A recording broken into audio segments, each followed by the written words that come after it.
if you're a graduate English student studying Joyce, then you have to. That's Yeah. about like the only situation in I life. feel like that's the only excusable way to. Is the most memorable conversation that you've had about Joyce. So. Um, I know what my memorable moment with Joyce is. I don't know if it's a conversation, but like it's also the first time that I like really read Joyce with, and it was like the Dead on Epiphany like a couple years back with like people from our university, right? And it was just like we were speaking it out loud and with all the dialogue and stuff. And I just like I think everyone kind of got into it and people were doing the voices and stuff. And I remember like that was a week after I got my wisdom teeth out. So like I was like the narrator for like half of it or something like that. And like my voice was going, but like other people were going so strong and I just like it was a good energy. So that was like a good introduction, I think. I love that. Yeah. That's so good. No, I remember when, because Grace was reading for Gabriel, and when he was like, "Oh, like everyone, like what, ladies and gentlemen, stand up and like toast to the like three graces of the Dublin music scene or whatever," and everyone just sort of like without questioning like stood up, and I was like, "Okay, like we've got the vibe." Yeah. I genuinely thought that like everyone there was just like had experience with this text and I was like the only new one, but like I later found out that like it was only just kind of you and like everyone else was just going with it, and that was cool. Yeah, I think we just like really made like an event out of reading the Dead. I love that. That's so nice. Yeah. Oh my gosh. Okay, so then tell me. So you read The Dead, obviously, in that scenario. What else of Joyce's have you read? I read Ulysses next with you and a few others over the summer, right after that was the first summer during the pandemic, right? Okay. And yeah, that was fun. Sometimes it wasn't. But I mean, we got through it. Yeah. I really liked the beginning with Stephen. And okay. then I wasn't sure at first about Bloom, but there was one like episode that I really like, as you know, the Hades episode.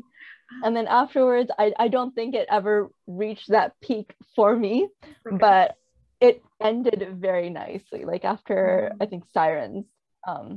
So okay. What do you like? It was about an Hades? interesting experience because I've never read anything like that. So okay, nice. So what do you like about Hades, and what do you feel like maybe some of the other chapters are just didn't do it for you?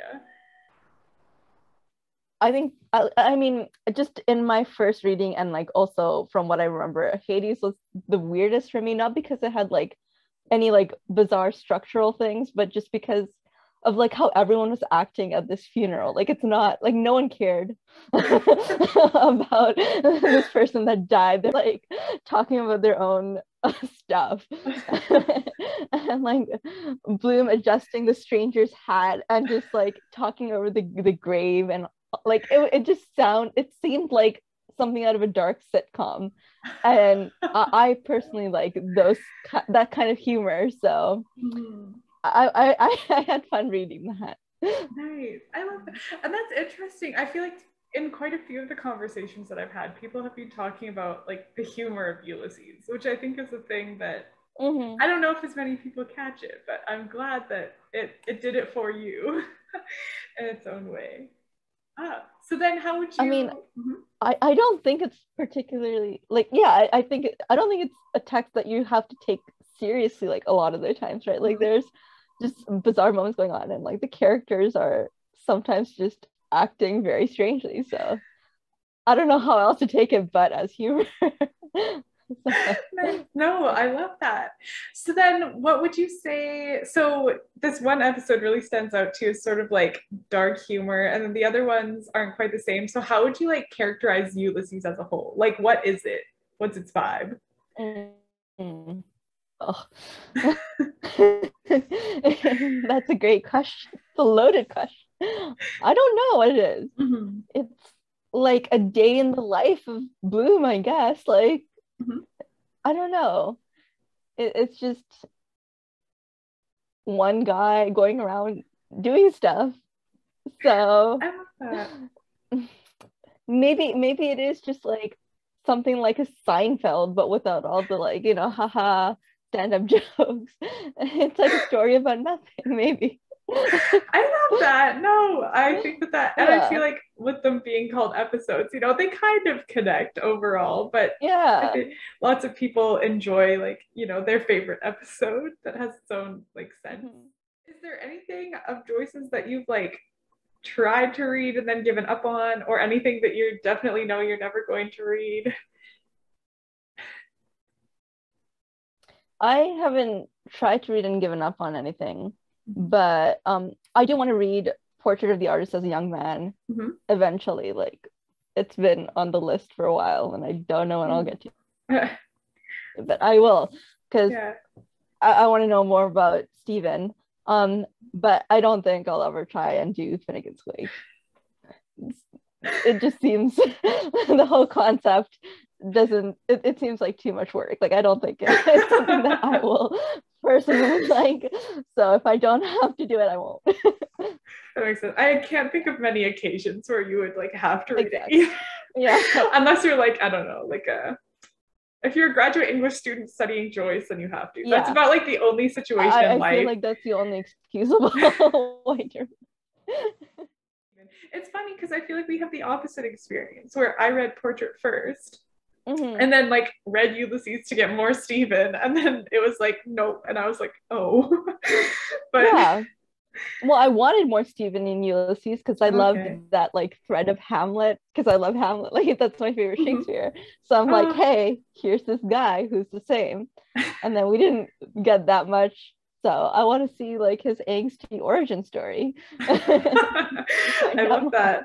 It is very angsty. I think you will be quite pleased. Has there been any like moment or event that like shifted your understanding of Jules? I think like in the book club during that summer when we were talking about like with Annabelle, who's like a little bit older than us, and like she's at a different stage in her life, and so she like I don't know, identified more with Bloom than with Stephen, which like for us was, it didn't seem right. but I think like it's just that like that life experience and how she was talking about like how you'll meet these types of people when you as you go through life, right? And that kind of thing. Like I really want to hate Bloom just on principle, but like I think after that conversation I tried to like have more understanding. But also I remember this year at Epiphany when we read The Dead again with like a different group of people.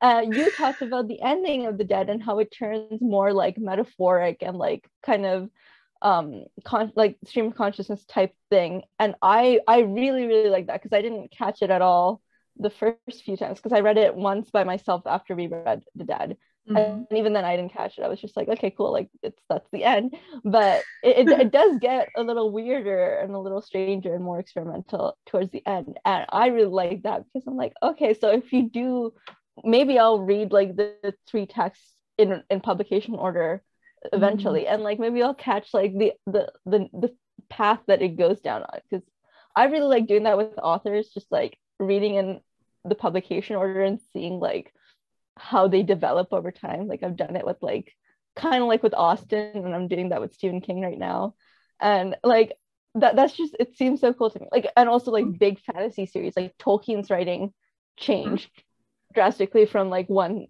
thing to another, and but you can still kind of like follow that path of like thinking. So that's just always very interesting to me. I love that. Yeah. How would you compare Joyce to like Austen or King or Tolkien? I have no idea. Oh my gosh. I mean, I think the easiest comparison with like Ulysses would be to like compare it with the Odyssey, right? Like that's and I mean like Lastrygonians was one that like sticks out, that like the gross eating, that's like a very much like it's influenced by the Homeric lines, right? And also like the father-son type like relationship with Bloom and Stephen.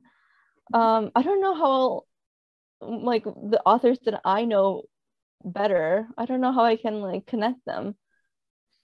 Obviously, you've done this with Shakespeare, and I see the threads of like Hamlet with Stephen.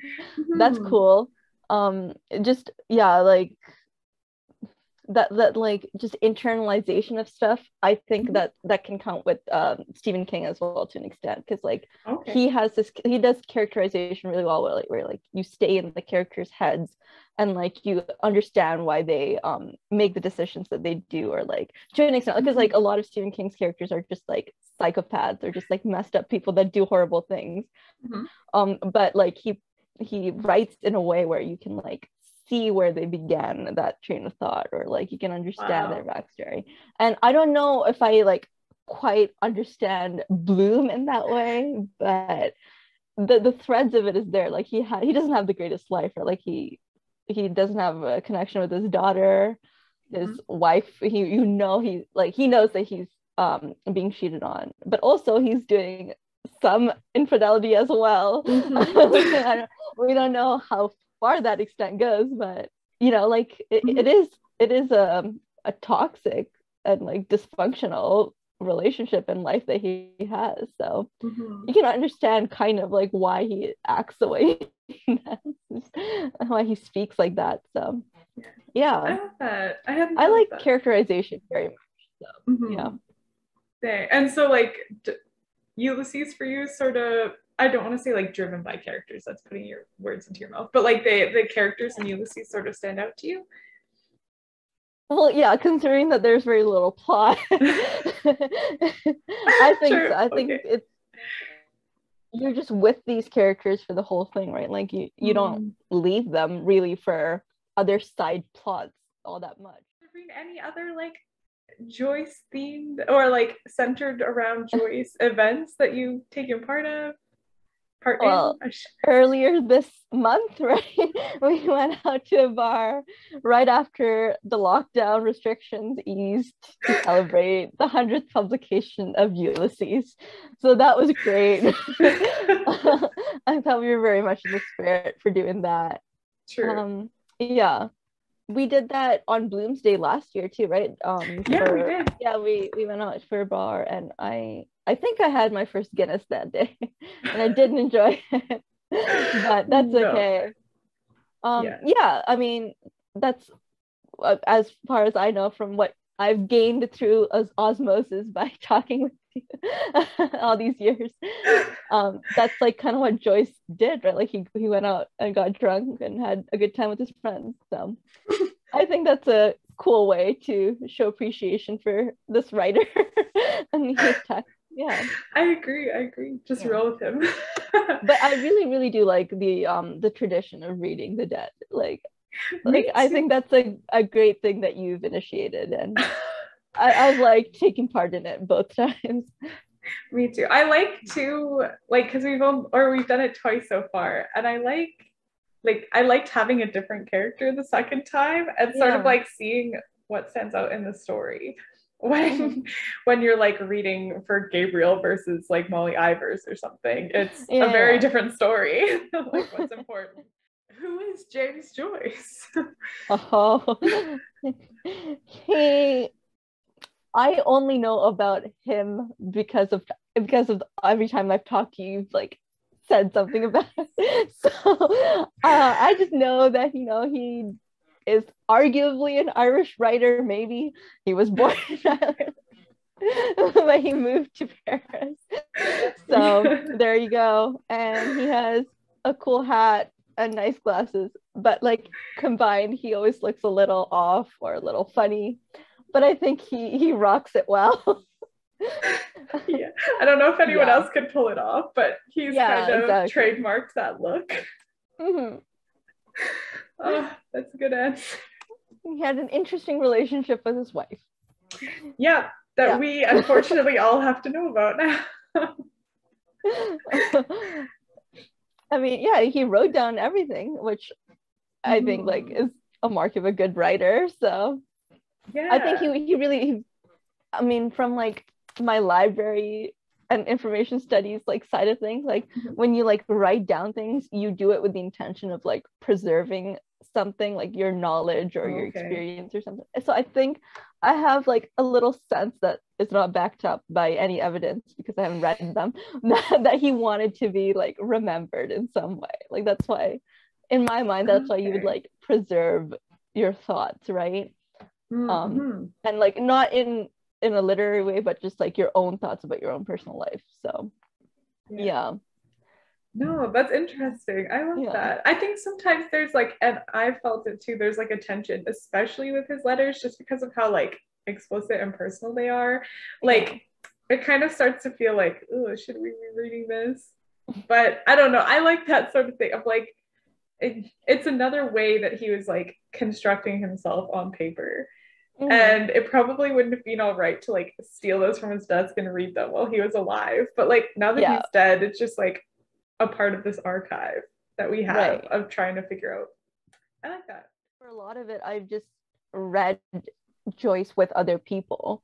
And I Mm, think that's like, I don't know if I would have gone through Ulysses if I was just like reading for myself, if I would just like randomly picked up Ulysses, you know what I mean? yeah. But because I was doing it with other people and like we were all reading it at the same time, we all like vented our frustrations when we got to like certain points, or like maybe I was frustrated, but someone saw it in a different way, like with Bloom's character, right? Mm-hmm. And I'm like, okay, cool. Like it is worthwhile reading them if someone else has like a different reading, and maybe I can see it, like try and see it from their perspective or whatever it is. It's just it felt like a very like cohesive, collaborative experience of reading, which I found very interesting. And I think that's the thing. Like I liked reading Dubliners on my own because it felt like we were just like moving from like people to people and like just kind of living within this community. But Ulysses, I don't know if I could have done it on my own. So Mm-hmm. that was just that was a Like good that. experience. Like because you've been like in it for so long within this like Joycean bubble almost. Like do you ever foresee yourself losing interest in this and Yeah. like I don't know. Like, I don't want to like Wow. load it too much. Like, what would be the reason you think that you would ever like move away from it? Like, Yeah. because he's been studied so many times in like different ways, right? So like, Mm-hmm. you're adding to that body of literature with like your own thoughts. But like, do you ever think it will get exhausting or? Wow. No, that is a good question.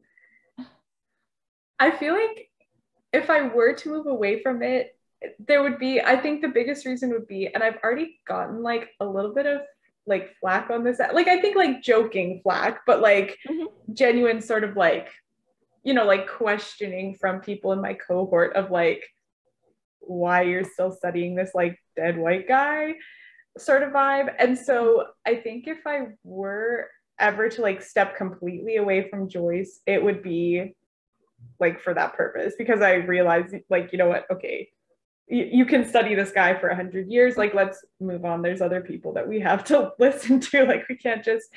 But I Right. think like to me the reason that it's been written about for 100 years, and I think this is true of all literary studies, but like for me Joyce is just where I happen to see it the most, so that's why I do it Yeah. with Joyce. But like that we're not just dealing with like this text and then I'm like giving my opinion on the text. We're always adding new things. It's like the text is constantly changing and kind of talking back to us and that sort of thing. And so like even in my Mm-hmm. bachelor's thesis, as much as it was like about Ulysses, it was also very much about like sort of like spotlighting and lifting up this like new like Jessica Mason's intertextuality in practice. Like I Mm-hmm. think my thesis did as much for sort of like joy studies as it did for like celebrating this like new female scholars work Right. in intertextual theory and like using it and saying hey it can be applied to a canonical text like Ulysses.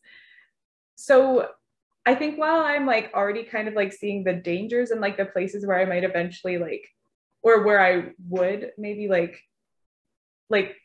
not not leave, but like step away from or Yeah. like decenter Joyce and like put him more like you know what I mean, like in the Yeah. peripheral of my Yeah. work rather than as the center. I don't think that he is in any danger right now of being like completely booted out, because Yeah. it just seems like such a good, you know what I mean? I feel like Ulysses is a text to be studied for me, but I also think it's like a medium in which I can like put other things and talk about them. Yeah. That's cool because I think like that almost like kind of ties into what Annabelle was saying in our book club too, where like at certain stages of your life, you could potentially read it in like drastically different ways. Like Yeah. because we can't read it with the perspective of like a 40-year-old, you know what I mean? Like, Yeah, but no. maybe when we get to that age, like we'll look back on our experiences now and we'll be like, ooh, like we were What was I wrong. thinking? What was I Yeah. thinking?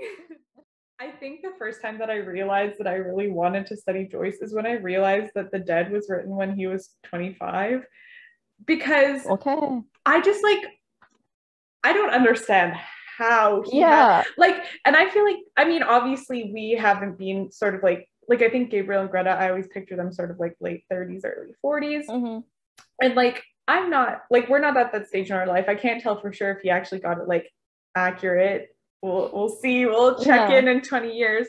But like, there's something to me that just seems so like unquestionably like, yes, like this is what middle age is. Like Mm-hmm. just, or like for these people anyway, like he just caught it so well that I was like, Yeah. how did a 25-year-old understand? And I, Because yeah, like that's enough. well, speaking of the dead, like we don't, I don't even know like what his intention is when in some of the characterizations, because like some of them feel just like so genuinely loving, like when he's talking about like the ants, right? Like Mm-hmm. what the way that they're written, it's very like wholesome almost.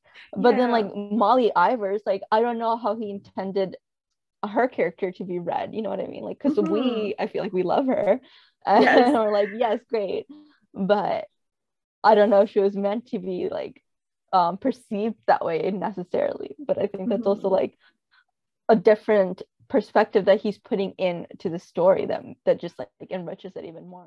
I want to pretend that Joyce is like a standout author because he can write multiple characters.